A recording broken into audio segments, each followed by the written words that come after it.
Hi, it's Lori Richardson with Cornerstone Home Lending on Monday, August 15th. Just wanted to give you a quick look at the markets in general.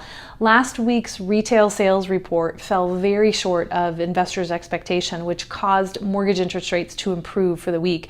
When we combine that with the decline in bond yields overseas, mortgage rates ended the week again lower all across the board.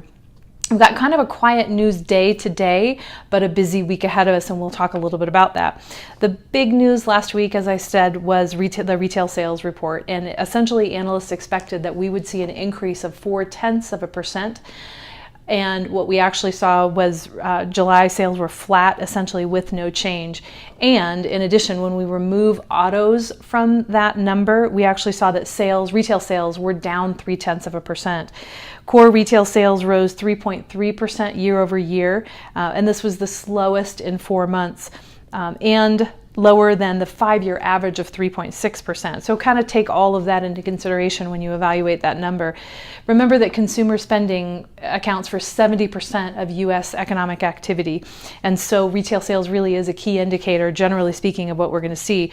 Spending in the second quarter, as you recall, was a bright spot for the economy. And so now the question is, investors will be watching the market closely to see if the July reports are just a temporary pause or the start of a longer, weaker period of spending.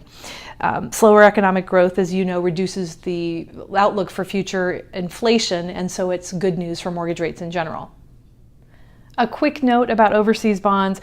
Overseas bond yields decreased last week, and when this happens, it essentially makes U.S. bonds look more attractive to global investors.